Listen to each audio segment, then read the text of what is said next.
हरिओम प्रिय दर्शकों, यदि आपकी धनु राशि या धन लग्न है तो इस वीडियो को बहुत ध्यान से देखिएगा, समझिएगा। इस वीडियो में हम समझने वाले हैं कि अब 2025 के जो आखिरी 3 महीने हैं, यानी कि अक्टूबर, नवंबर, दिसंबर, अक्टूबर से लेकर दिसंबर तक का समय, ये कैसा रहेगा और इन 3 महीनों में जो ग्रहों के परिवर्तन है वो कैसे फल हमें देंगे। क्योंकि 2025 में जो अभी समय लगभग गया, तो ये समय जो था, इसमें जो ग्रहों के परिवर्तन थे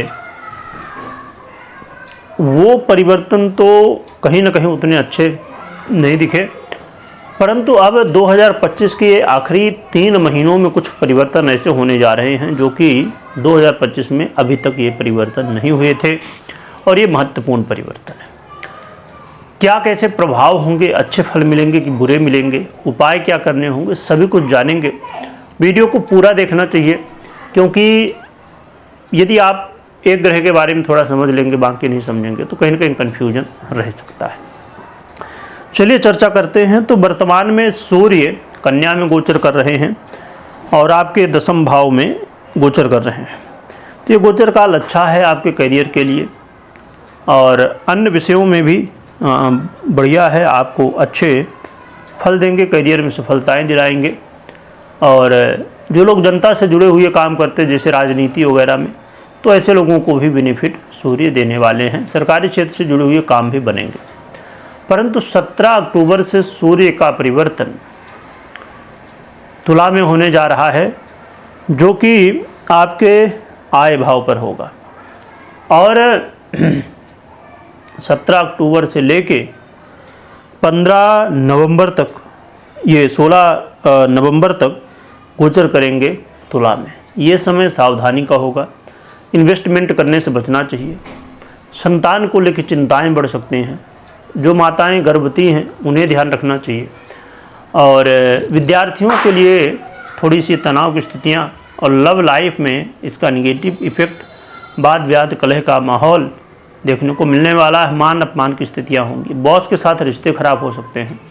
तो इन सभी विषयों पर, बॉस या आपसे जो ऊपर हों या कार्यक्षेत्र में, तो इसमें आप बहुत ध्यान रखिएगा। ये समय अच्छा नहीं है, जो कि अच्छी बात है कि यहाँ पर 11वें भाव में आपके गोचर काल होगा, जो कि बहुत ज़्यादा बुरा नहीं होगा, पर हाँ अच्छा भी नहीं है, इसमें सावधान रहना है। परंतु 16 तारीख से 16 नवंबर से फिर वृश्चिक में चले जाएंगे और 15 दिसंबर तक वृश्चिक में। तो वृश्चिक में गोचर काल अच्छा माना जाएगा।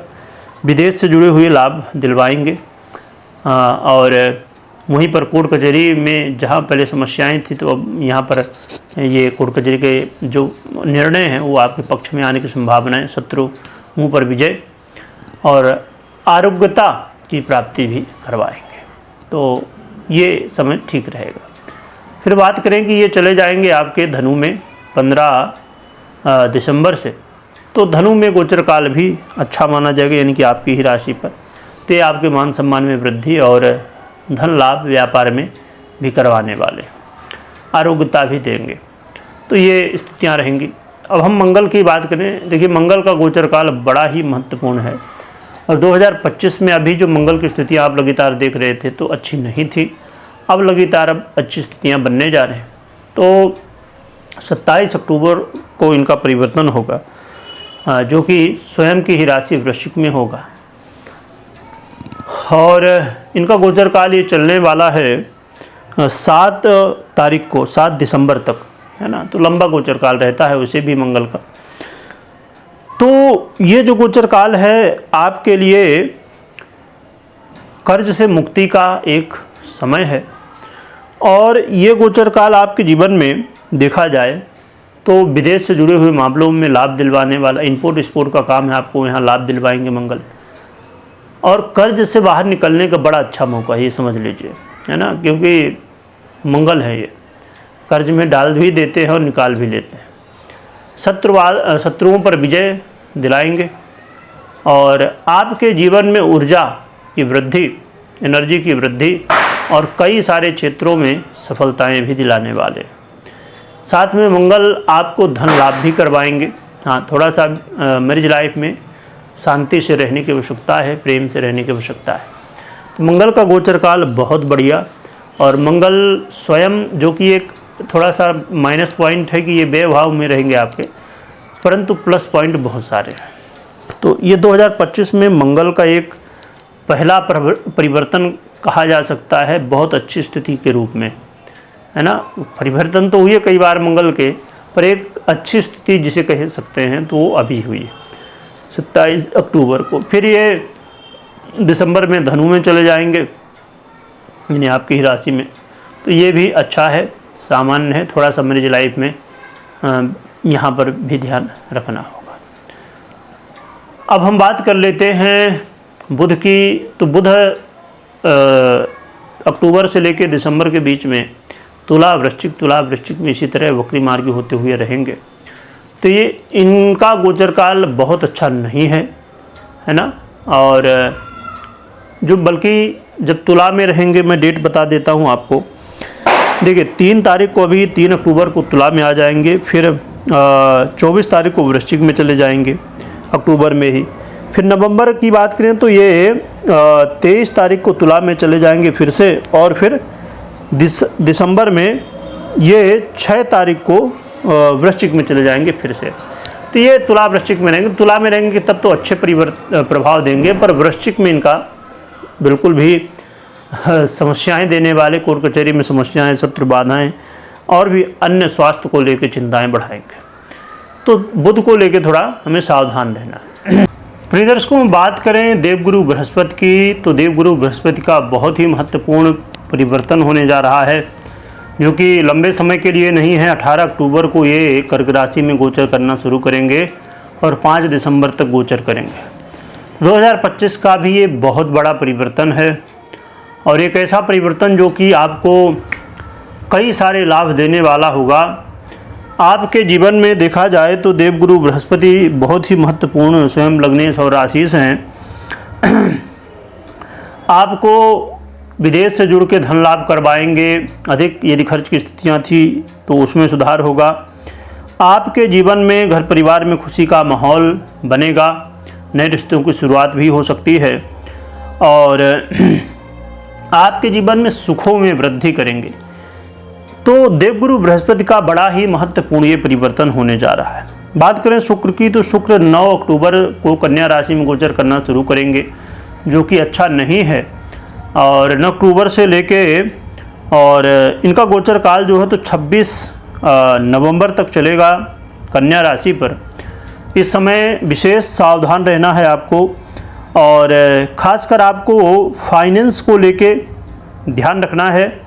अपने काम काज में किसी से वाद विवाद नहीं करना है, कर्ज देन लेन की स्थितियों से बचना है, और किसी के ऊपर आंख बंद करके भरोसा नहीं करना है। तो इन सभी विषयों पर ध्यान रखिएगा शुक्र के गोचर काल में। फिर 26 तारीख को ये वृश्चिक में चले जाएंगे, और फिर ये 20 दिसंबर तक, 26 नवंबर को चले जाएंगे वृश्चिक में, और 20 दिसंबर तक ये गोचर करेंगे। तो ये वृश्चिक राशि में गोचर करना अच्छा है, आपको लाभ, धन लाभ कराने वाला, और थोड़ी खर्च की स्थितियां भी बनेंगी, परंतु धन लाभ भी होगा। और आपको अन्य रूप से देखा जाए तो ये इनका गोचर काल आपको शत्रुओं पर जो है तो विजय दिलवाएगा। सबसे बड़ी बात है धन लाभ की स्थितियां इनके बनने वाली हैं।